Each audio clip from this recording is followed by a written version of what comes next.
entendu. Il y a des livres qui parlent de ça et tout. Mais maintenant, parce que Jean-David a fini par dire on doit changer le système.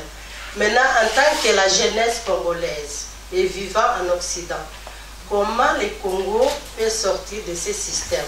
Si vous avez des pistes concrètes à nous donner, parce que je sais qu'il y en a beaucoup, mais selon vous, si vous étiez président, si vous étiez dans le député, qu'est-ce que vous devez suggérer à la population congolaise de changer le système? Merci.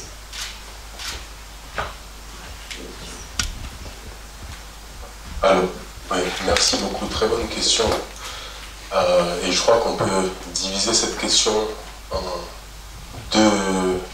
en deux réponses. La première réponse pour les personnes de la diaspora, parce que nous sommes ici, et parfois on a tendance à penser qu'en étant loin, on a tendance à prendre une certaine distance et à se dire que, étant dans la diaspora, on n'a pas forcément les moyens de contribuer à l'essor du Congo, et je crois qu'on se trompe en réalité. Je crois qu'on est au meilleur endroit pour contribuer à l'essor du Congo. Et comment est-ce qu'on peut le faire? Eh ben, moi je dirais qu'il y a une première chose, s'organiser. Il y a une constante dans l'histoire de l'humanité, sortons même du Congo. L'être humain est fort quand il est organisé. Quand il est désorganisé, il est faible. C'est d'ailleurs pour ça que l'humain a créé des civilisations. D'abord on a créé des villages, des tribus, puis après des villes, des civilisations. Donc pour la diaspora, il faut s'organiser, tout simplement. Commencer par là. S'organiser et aussi se former. C'est-à-dire se développer un certain nombre de compétences, qu'elles soient économiques, qu'elles soient politiques, qu'elles soient médiatiques. Développer en fait une forme de pouvoir pour qu'ensuite cette diaspora puisse, à l'image de certains autres pays qui ont développé des diasporas fortes, moi je prends souvent l'exemple, prenez un pays comme l'Arménie, tout petit pays, mais qui a une diaspora extrêmement puissante. Moi, à une époque, j'étais aux États-Unis et je voyais la diaspora arménienne là-bas, comme ils étaient extrêmement forts, ils ont leurs députés, ils ont etc., ils ont leurs entreprises qui valent des millions. Donc, ça c'est la première des choses à faire au niveau de la diaspora, s'organiser et se former et développer de la puissance. Pour ce qui est du pays, moi je pense qu'il faut tout simplement faire en sorte de quitter ce système que j'ai décrit. C'est-à-dire que il y a plein de gens qui nous parlent en permanence de comment développer le Congo. Des gens, des Congolais, mais aussi des gens de la communauté internationale, des chefs d'État de gauche à droite, des gens qui nous parlent de développement, d'organisation, de système d'aide, etc. Moi je pense que toutes les personnes bien informées qui vous parlent du développement du Congo, mais qui ne vous parlent pas d'industrialisation, sont en train de vous rouler dans la farine.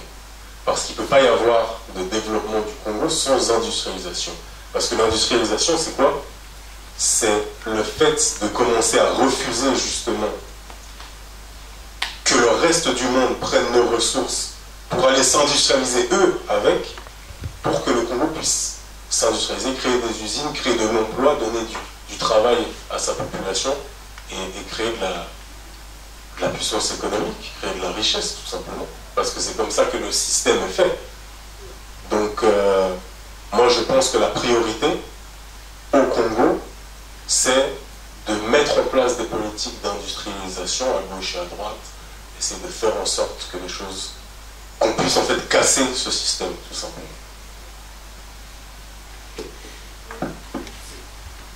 D'autres questions? Est-ce que je peux rebondir un peu par rapport à ce que Jean-David vient de dire? Bien sûr. Ok. Et pour enrichir en tout cas la compréhension de ce qu'il vient de dire, c'est vrai. L'exemple qu'il vient de montrer, il y a des diasporas qui sont organisées. Je prends l'exemple, par exemple, de la diaspora malienne à l'époque, il y a une trentaine d'années en arrière. Un jour, je me promenais à Genève, je vois une banque avec un écriteau, la banque malienne. Mais comment les Maliens peuvent avoir une banque ici en Suisse? J'étais étonné. Alors j'ai tout fait pour que je puisse poser la question de savoir comment ils sont parvenus à faire cette banque-là. Le directeur de cette banque m'explique ceci. Il me dit, nous nous sommes organisés. La diaspora malienne de la Suisse, de la France et de l'Italie, en se mettant en tête que, en créant notre banque, puisque c'est une banque commerciale, c'était une banque commerciale qui peut donner des crédits à d'autres Maliens qui ont des projets. Et cette banque pouvait aussi fonctionner avec l'aide de la Banque nationale suisse, qui est une banque qui peut prêter aussi de l'argent à d'autres banques.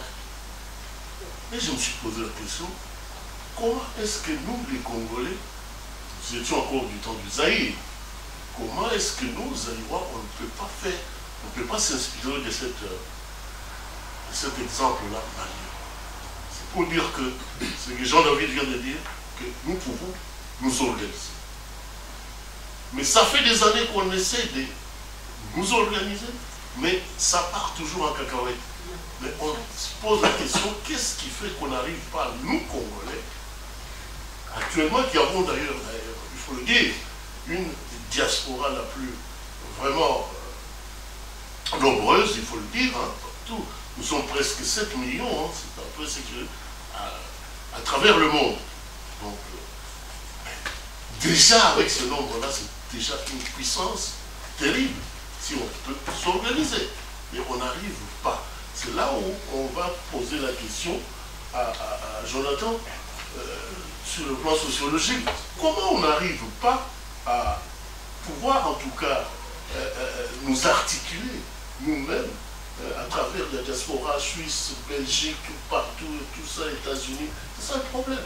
Et surtout que le Congo, aujourd'hui, il a besoin réellement de se mettre debout.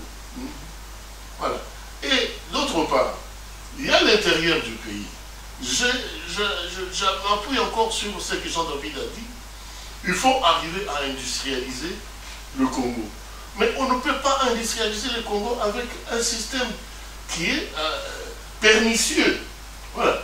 Nous sommes dans un système qui est pernicieux, où on vit des détournements, de deniers publics, où on voit que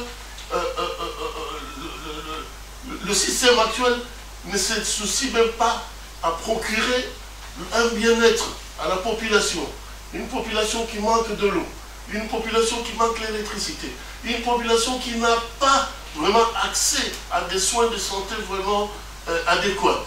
Et tout ça, il faut maintenant se poser la question, comment on peut arriver à démonter ce système pernicieux.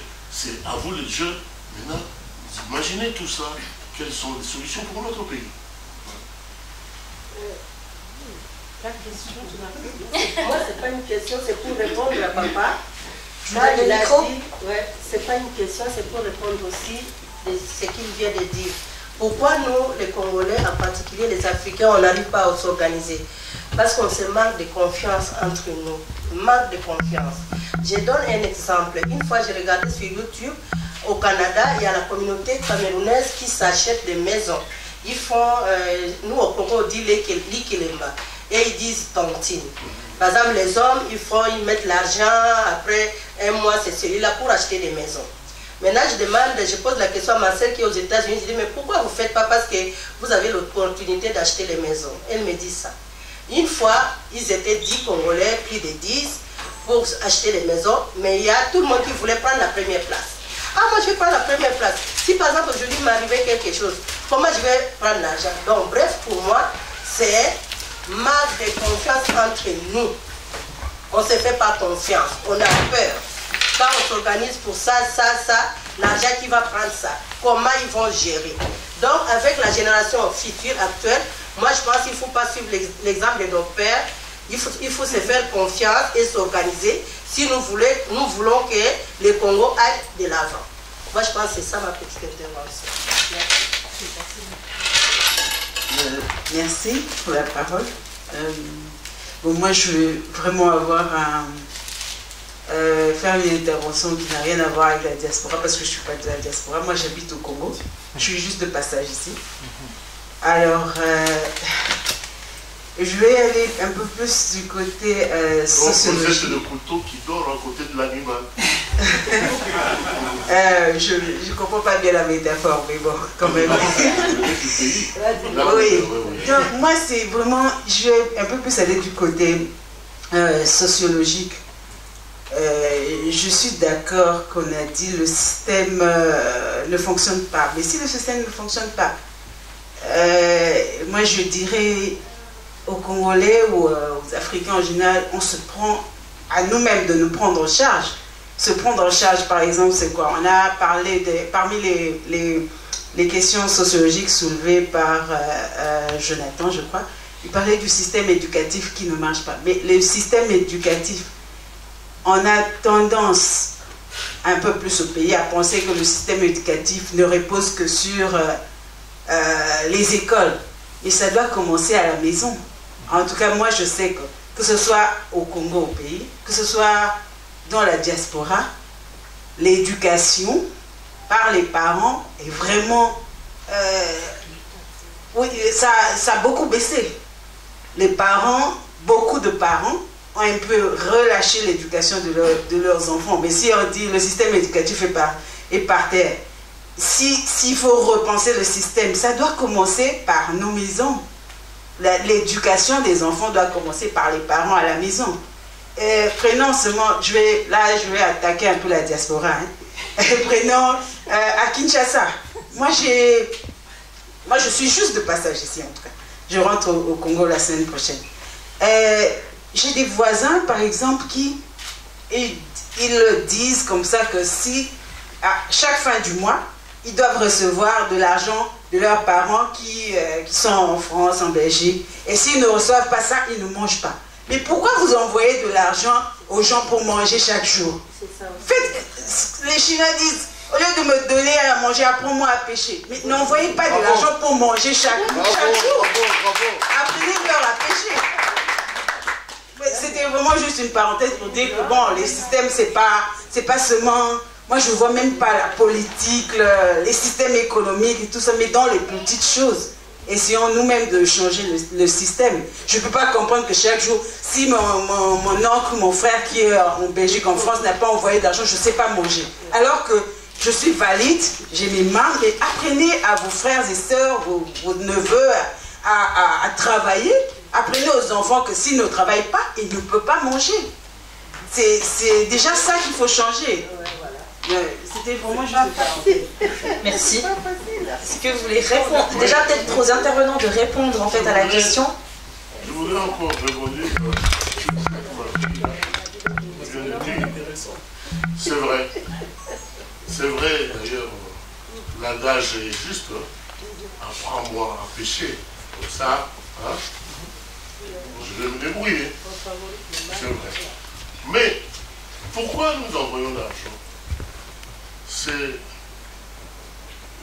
On dirait qu'on s'est substitué aussi à la place de l'État. Vous allez lire, je crois, la Déclaration universelle des droits de l'homme, où où l'État a le devoir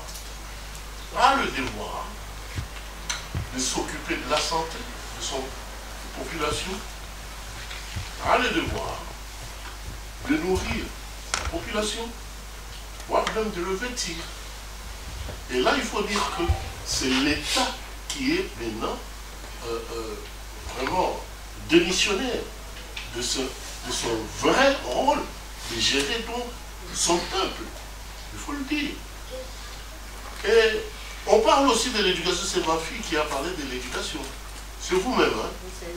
C'est vrai que ce n'est pas à cause de la diaspora que l'éducation est au rabais. Là-bas au Congo, on apprend des choses qui sont ahurissantes. Que actuellement, il y a ce qu'on appelle le marché des diplômes. Hein? Il y a des professeurs qui n'arrivent plus à nouer le bout du mois, mais qui recourent à des pratiques qui sont immorales, en donnant des notes moyennant vraiment de l'argent chez les enfants. Et que ces enfants sortent parfois de l'école sans vraiment un véritable bagage scientifique avéré. Donc tout ça, c'est le rôle de l'État, ce n'est pas le rôle des parents, c'est le rôle de l'État. C'est-à-dire, à notre époque, nous avions un système d'éducation où on nous apprenait à l'école déjà ce qu'on appelle le civisme. Le civisme, ou l'éducation morale. Donc, comment vraiment on peut s'investir pour aimer son pays, comment servir son pays, déjà à partir de l'école. On savait qu'il faut absolument être utile à la société en pratiquant ceci, en pratiquant. Donc aujourd'hui, il y a une perte de valeur chez nous. Ça, vous venez du pays, vous pouvez même le remarquer. Nous avons aussi des informations qui nous viennent par-ci, par-là. Vous pouvez témoigner que le pays n'est pas ce pays-là où les gouvernements s'occupent réellement du bien-être de leur population. Voilà. Ça, je crois que vous pouvez dire le contraire ou bien vous pouvez vraiment confirmer ce que je viens de dire. Je ne sais pas si je peux confirmer ou pas, mais bon, même les Congolais qui sont ici, quand on regarde la façon dont ils se comportent. Non, je parle du pays d'abord. Vous savez, nous sommes un peu nombreux. J'ai vu ce que Jonathan a fait comme statistique ici, à l'arrivée. Donc, il y a eu une évolution qui est spectaculaire de la diaspora congolaise en Europe. Les Congolais qui venaient en Europe dans les années 60, c'était pour faire les études. Après les études, ils rentraient.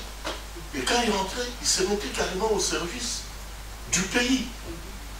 Les gens de ma génération qui étaient venus en Europe dans les années 67, 68 et tout ça, et c'est vrai, beaucoup, venus en Europe, ce n'était pas pour y rester, pour faire ce qu'on appelle les Libanga.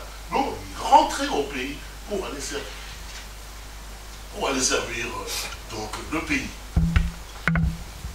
Mais après, l'économie du pays commençait à dégringoler et tout ça, etc. On commence à assister à une espèce de migration économique.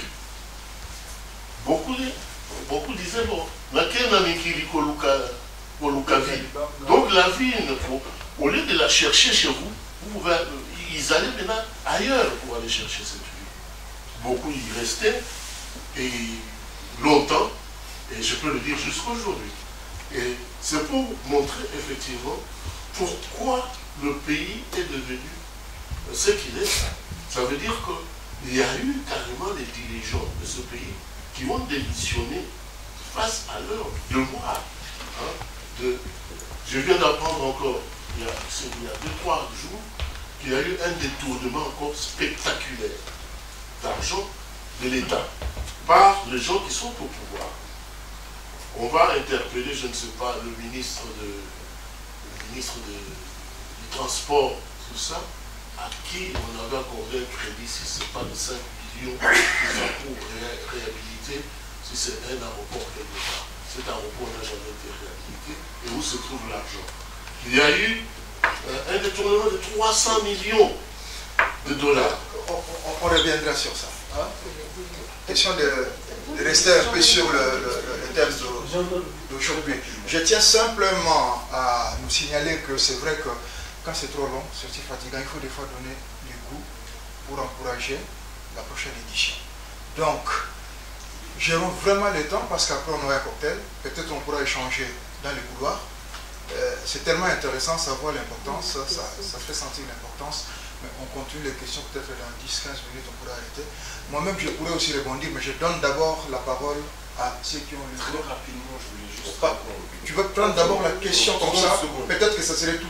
Vraiment 30 secondes à la question d'avant, c'est quelque chose de très important qui a été dit. Je voulais revenir vraiment sur quelque chose d'extrêmement important qui a été dit avant. Le changement commence à la maison. Et ça, on ne se rend pas compte à quel point c'est important de garder ça en tête.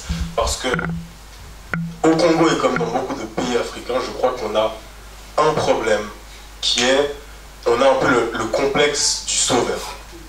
Le complexe de l'homme providentiel, c'est-à-dire que on voit nos problèmes et on pense qu'un jour, en fait on pense que le problème, le changement va venir du haut. On pense qu'un jour il y a quelqu'un, un super président, un super je ne sais quoi, qui va venir et qui va tout changer. Et je crois qu'on se trompe. L'homme providentiel, il ne viendra jamais. Le changement, c'est nous tous qui le ferons. Et quand on aura changé les structures, vous verrez que les élites, elles changeront d'elles-mêmes. Je vais juste appuyer là-dessus.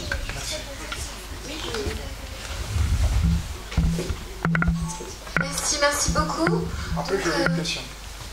Voilà, je voulais juste rebondir donc, sur les deux interventions qui ont été faites, parce que ça me parle énormément. Donc, je m'appelle Rosanne Katikati. Je viens de la région de Bandundu, mais mon cœur, depuis des années, c'est l'Est de la République démocratique du Congo. Et donc, j'ai démarré une association qui vient... je ne vais pas faire de la pub, hein, mais juste pour vous expliquer, pour rebondir sur ce qui a été dit, qui vient donc particulièrement en aide aux réfugiés. Comme vous savez, on compte 3 millions de réfugiés congolais, donc des déplacés internes, à l'Est.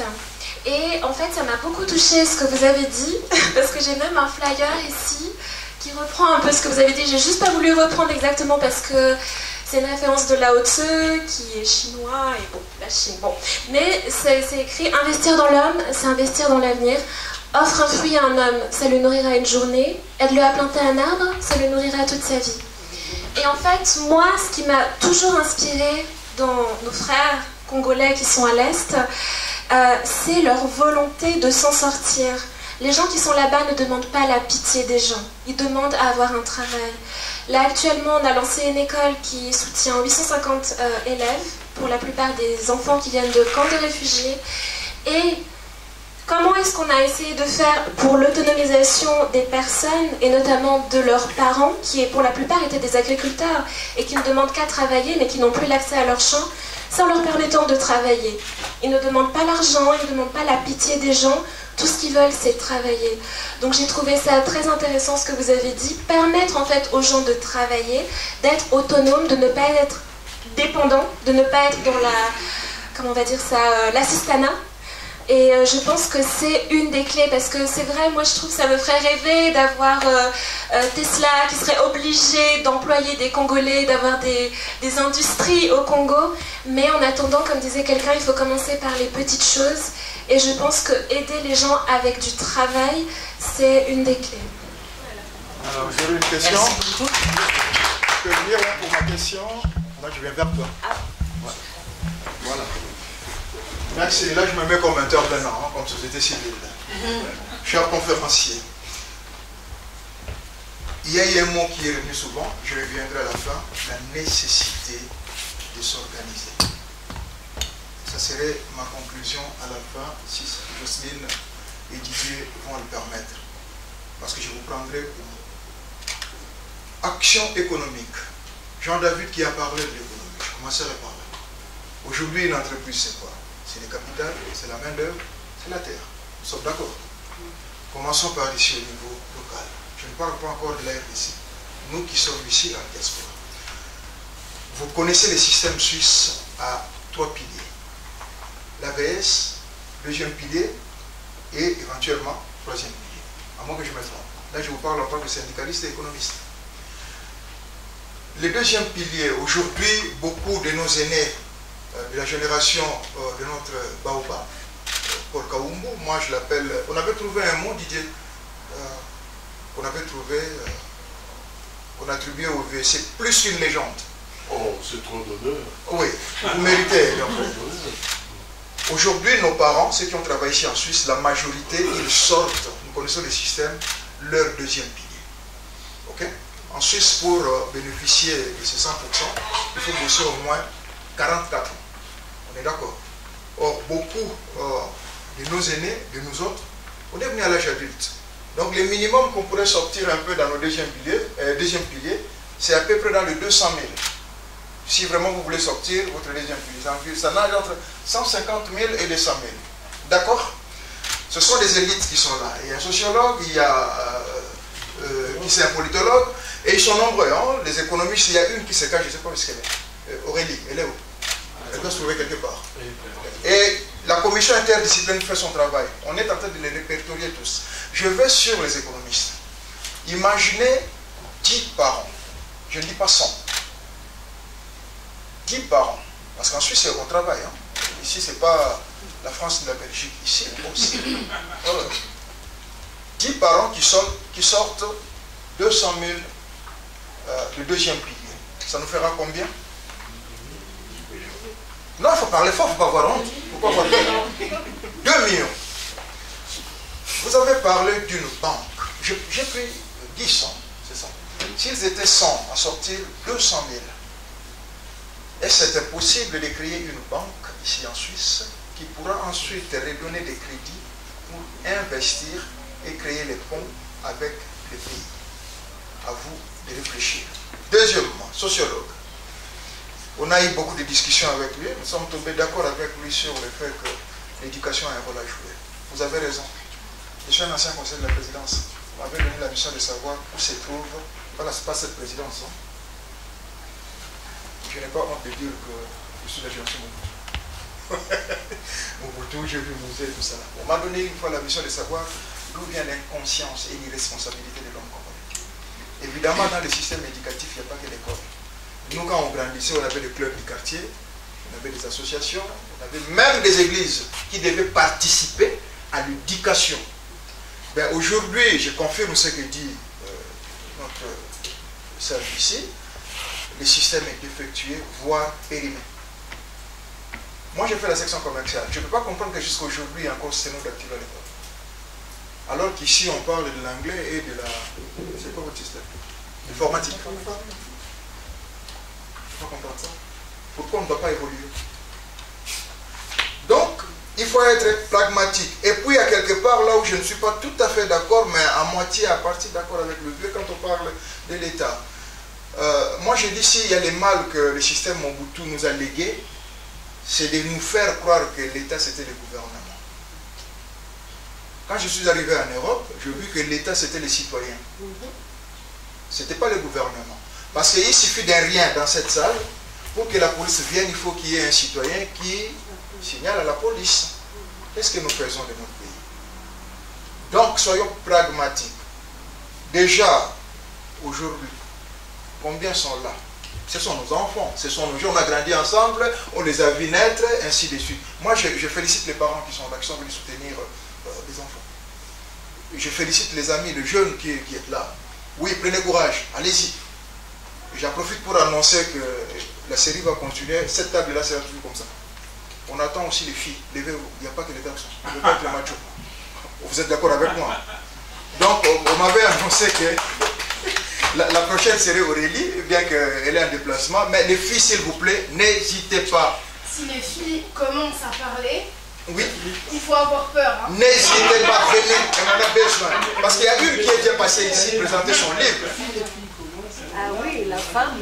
Et il faut qu'elle vienne. Il y a une qui a présenté son livre ici, Christine. Seule parmi les loups. Et c'était un débat terrible. Et ici, c'était présenté par le sénateur. Mais tout le monde a compris. C'est bien. N'hésitez pas. Nous sommes là à disposer sans condition.